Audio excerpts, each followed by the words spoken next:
Good afternoon, Jai Hind student. I am Sapna Singh, your political science teacher. Today we discuss about chapter 9, recent developments in Indian politics. It's your last chapter of this book. Now, in this chapter we discuss first most crucial developments of this period was Congress reduced the popularity in the election held in 1989, and then rise of the Mandal issue in national politics. Then we discuss the assassination of Rajiv Gandhi in May 1991 led to change in leadership of the Congress party. Then new economic reforms, and in December 1992 issues riots at Ayodhya known as Babri Masjid issue. So today we discuss about context of the 1990s. After the assassination of Indira Gandhi, Rajiv Gandhi became the Prime Minister and he led the Congress to a massive victory in the Lok Sabha election held in 1984.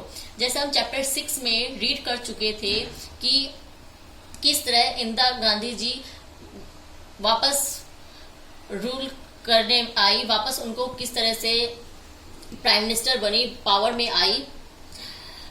उसके बाद इंदिरा गांधी जी की death के बाद और उनका murder कर दिया गया, और इंदिरा गांधी जी की डेथ के बाद उनके बेटे राजीव गांधी जी प्राइम मिनिस्टर बने. 1984 में जब वो प्राइम मिनिस्टर बने, 1989 के इलेक्शन में जो कांग्रेस पार्टी थी उसकी बुरी तरह हार हुई और उसने मेजोरिटी में वोट नहीं पाए. The decade of the 80s witness 5 developments that left a long lasting impact on our politics. और इसमें 5 बहुत अलग से प्रभाव पड़े थे पॉलिटिक्स में, उन्होंने पूरी तरह से चेंज ला दिया था. Firstly the defeat of the Congress party in the election held in 1989. 1989 में जैसा मैंने बताया कि इलेक्शन में कांग्रेस पार्टी की बहुत बुरी वाली हार हुई थी. And rise of the Mandal issue in national politics. And third the economic policy also known as new economics policy followed by various government. And a number of event culminated in the demolisation of the disputed structure known as Babri Masjid in 1992. 1992 में जो बाबरी मस्जिद थी उसको ढा दिया गया था, उसको ध्वस्त कर दिया गया था, और ये बहुत बड़ा एक इशू बनकर उभरा था, Ayodhya issue. And the assassination of Rajiv Gandhi in May 1991 led to change in leadership of the Congress party. और 1991 में राजीव गांधी जी की हत्या कर दी गई थी, और ये जो उनकी हत्या की गई थी ये तमिल लोगों के द्वारा की गई थी, जो श्रीलंका तमिल पार्टी थी उसके द्वारा करी गई थी. और कहीं ना कहीं कंट्री की जो सिचुएशन थी उस टाइम में बहुत बुरी तरह खराब हो चुकी थी, और श्रीलंका से हमारे जो रिलेशन थे वो भी खराब हो चुके थे.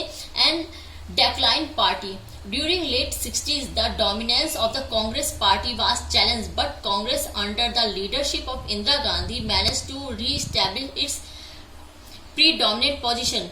क्योंकि जैसा हम देख चुके थे 60s में जो कांग्रेस पार्टी की डोमिनेंस थे कहीं ना कहीं खत्म होती जा रही थी, लेकिन इंदिरा गांधी की लीडरशिप ने उसे दोबारा से स्टैब्लिश कर दिया था और फिर से वो अपनी पोजीशन में आ गई थी. फिर से कहीं ना कहीं जो कांग्रेस पार्टी की इमेज थी वो वापस आ चुकी थी. After election of 1989 politics development in Indian initiated an era of coalition government at the centre in which regional parties played a crucial role in forming ruling alliances. और 1989 में भी सेम यही कंडीशन हुई थी. जो पॉलिटिकल पार्टीज, जो Congress party थी वो पूरी तरह से हार रही थी, उसने कहीं कोलाइजेशन की गवर्नमेंट उभर के आई थी, और उस टाइम में ये जो कोलाइजेशन का गवर्नमेंट था ये चीजें चलने लगी थी. अब कांग्रेस पार्टी कभी भी मेजोरिटी में वोट नहीं पा रही थी. Now thank you student. In next video we discuss about alliance politics and political rise of other backward classes. Thank you very much. Jai Hind.